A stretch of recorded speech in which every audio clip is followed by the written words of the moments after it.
तो हमारा फ्रेंड शताब्दी राय आज के दिन में कौन पार्टी में है, ये तो मैं भी कंफ्यूज हूँ। I think she is also confused. लेकिन ये देख के अच्छा लग रहा है, जो लोग, जो एमपीज यहाँ से ममता दीदी का पार्टी का सिंबल में जीतकर बड़ा बड़ा बात बोल रहे थे, अभी खुद को सीट सेव करने के लिए बीजेपी का घर घर घूम रहे हैं, घर घर घूम रहे हैं। क्या एनसीपीआई, वो तो घूम रहे हैं सब भाजपा। उनको अभी जो उनका जो प्रॉब्लम है ये सॉल्व करने के लिए और खुद का जो पॉलिटिकल आइडेंटिटी और एमपी सीट बचाने के लिए ये 20 आदमी अभी भाजपा को घर घर घूम रहे हैं। देखिए, ये जो मिड डे मील में जो इस्कॉन का बात है, तो हम तो इस्कॉन को रेस्पेक्ट करते हैं, इस्कॉन को लेकर कोई प्रॉब्लम नहीं था। प्रॉब्लम यही था कि ये मिड डे मील जो बच्चे लोगों का, उससे अंडा बाद हो गए थे। और ये अंडा ऐसा चीज़ है, ये तो पुष्टि का बात है और अंडा के एक अट्रैक्शन होता है बच्चे लोगों को। जो बच्चे लोग खाना नहीं खाते हैं लेकिन अंडे के ऊपर एक अट्रैक्शन होता है। तो हम लोग का कहना था, ये जो इस्कॉन है वो तो धार्मिक प्रतिष्ठान है, हम लोग इस्कॉन को रेस्पेक्ट करते हैं, हम भी प्रसाद खाते हैं, हम भी मंदिर जाते हैं। लेकिन अगर उनके हाथ में मिड डे मील चला गया तो वो तो वेज होगा, बच्चे लोग तो अंडा नहीं मिलेगा। लेकिन ये अंडा तो होना चाहिए बच्चे लोगों का मिड डे मील का मेनू में। तो गवर्नमेंट पहले तो नाराज था और भाजपा लीडर सब बोल रहे थे अंडा के अल्टरनेट में क्या क्या मेनू हो सकता है वेज में, वो लिस्ट हमको सिखा रहा था। जो लोग वेज खाते हैं खा सकते हैं, लेकिन जो नॉन वेज है आपका कोई हक नहीं है उससे अंडा छीनने का। तो इसीलिए हम लोग बोले थे, ये असेंबली के अंदर बोले थे, बाहर बोले थे, पार्लियामेंट में बोले थे, ये अंडा चाहिए। तो गवर्नमेंट, हमारा जो रिक्वेस्ट था, हमारा जो डिमांड था, उसके ऊपर अलग से, इस्कॉन से नहीं, अलग से वो अंडा सप्लाई देने का अनाउंसमेंट कर दिया है, हो गया।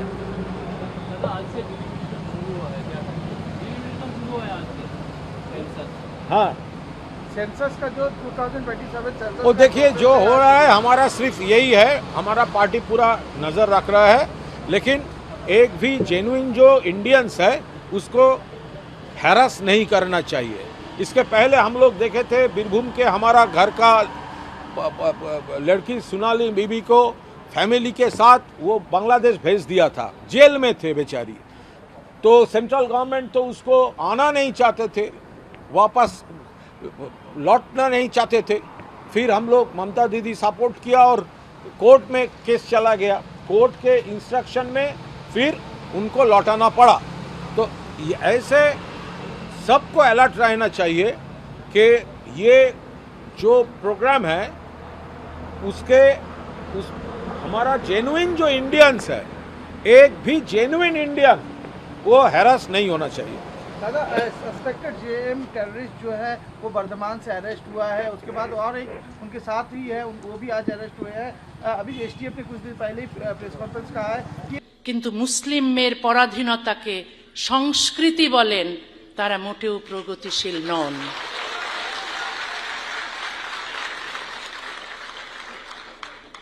মুসলিম বিশ্বের বহু সমাজে এখনো সপ্তম শতাব্দীর সামাজিক বাস্তবতায় তৈরি নারী বিরোধী ও বৈষম্যমূলক বিধানকে চিরন্তন আইন হিসেবে মানা হয়। ক্যালেন্ডার এগোলেই সমাজ আধুনিক হয় না, হাতে আধুনিক প্রযুক্তি এলেই, শহরে উঁচু ভবন উঠলেই সমাজ আধুনিক হয় না। আধুনিক হতে হলে আইন, শিক্ষা, নৈতিকতা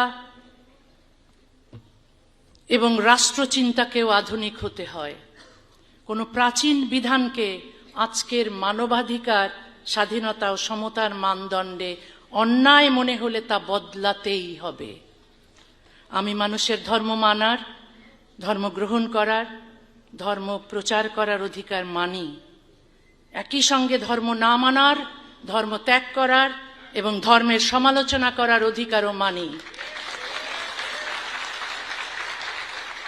বিশ্বাসের স্বাধীনতা বিশ্বাসকে সমালোচনার ঊর্ধ্বে তোলে না। বিশ্বাসের স্বাধীনতা থাকলে অবিশ্বাসের স্বাধীনতাও থাকতে হবে। সত্যিকারের ধর্মনিরপেক্ষতা শুধু সব ধর্মের উৎসবে যোগ দেওয়া নয়। ধর্মনিরপেক্ষতা হলো রাষ্ট্র, আইন, রাজনীতি ও শিক্ষা ব্যবস্থা থেকে ধর্মীয় কর্তৃত্বকে পৃথক রাখা। রাষ্ট্রের কাজ কোনো ধর্মকে রক্ষা করা নয়, রাষ্ট্রের কাজ বিশ্বাসী ও অবিশ্বাসী সব নাগরিকের সমান অধিকার রক্ষা করা। রাষ্ট্রের কোনো ধর্ম থাকবে না, রাষ্ট্রের থাকবে ন্যায়। আইনের কোনো ধর্ম থাকবে না, আইনের থাকবে সমতা। একজন নারীর অধিকার তার জন্ম বা ধর্মীয় পরিচয়ের উপর নির্ভর করতে পারে না। তার শরীর তার নিজের, জীবন তার নিজের, সিদ্ধান্তও তার নিজের। কোনো ধর্মীয় আইন নারীকে পুরুষের সমান অধিকার না দিলে সেই আইন বাতিল করতে হবে। ধর্মের মর্যাদার চেয়ে মানুষের মর্যাদা বড়। একই দেশের নাগরিকের অধিকার ধর্মভেদে আলাদা হতে পারে না। ভারত ও বাংলাদেশ দুই দেশেই ধর্মীয় পরিচয়ের ঊর্ধ্বে অভিন্ন দেওয়ানি বিধি দরকার, তবে তা সংখ্যাগুরু ধর্মের বিধান নয়। সংবিধান মানবাধিকার এবং নারী পুরুষের পূর্ণ সমতার ভিত্তিতে রচিত হয়। এত তাড়াতাড়ি বললে আগে শ্মশানের দরজা খুলবে? অনেক আছে ভোগান্তি এখনো। আপনারা যা করেছেন, আমি চ্যালেঞ্জ করছি মদন মিত্রকে। এখন একটা হোটেল দখল করেছে ওনার এক চেলা, তারা আমার কাছে এসছে, আমি সেখানেও পুলিশ কারবাই করাবো। উনি গিয়ে কোথাও মাল খান বলে সে হোটেলটা ছাড়ছে না লিজ বাদ দিয়ে। এরকম বহু ঘটনা আছে। এখন তো আমরা কমপ্লেন করিনি, পুলিশ যেটুকু করছে। এই ধরনের ঘটনা হাজার হাজার আছে, এক একটা নেতার পিছনে ঘটনা আছে, আর সব বার করবো আমরা, কাউকে ছাড়া হবে না।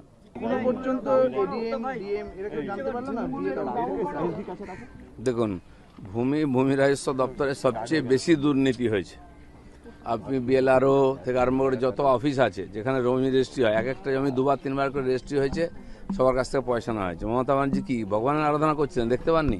টুলু মণ্ডল বা এই ধরনের লোকেরা আজকে নাম আসছে, সরকারি জমি লুট করে সরকারি জায়গায় বাড়ি বানিয়ে, হোটেল বানিয়ে, রিসর্ট বানিয়ে, বাংলো বানিয়ে এরা বসেছিল। কেউ দেখেনি কেন?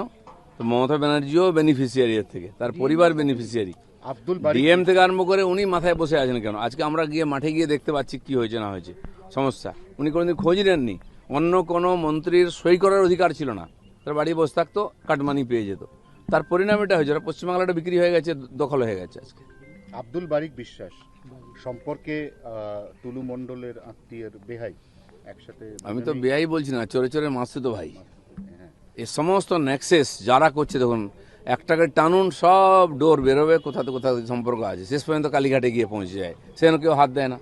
তো এই জন্য এক জায়গায় হাত পড়েছে, এবার ধীরে ধীরে কান টানলে মাথা পর্যন্ত চলে আসবে, অপেক্ষা করুন।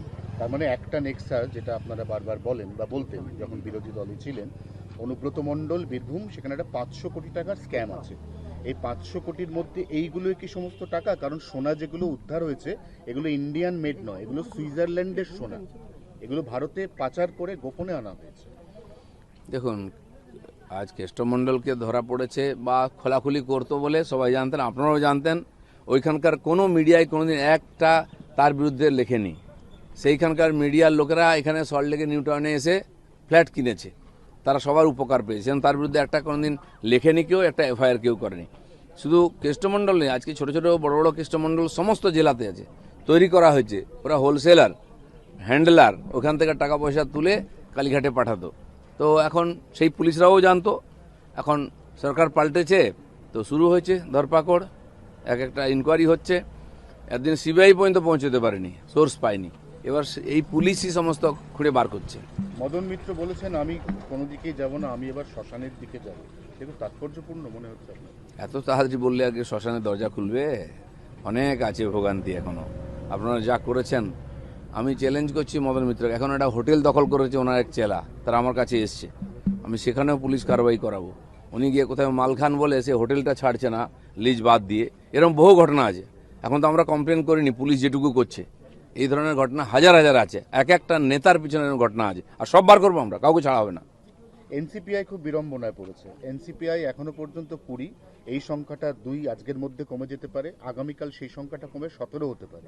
সমস্যা যেটা হবে, শুধু এনসিপিআই নয়, অভিষেক বন্দ্যোপাধ্যায় তাদের সঙ্গে কারা কারা আছেন এই মর্মে তো ওম বিড়লাকে চিঠি দিয়েছেন, এবার সেই চিঠিটা বারবার রিড্রাফট করতে হবে, অতএব বিষয়টা এখন একদম জগাখিচুড়ি পাকিয়ে গেছে। দেখুন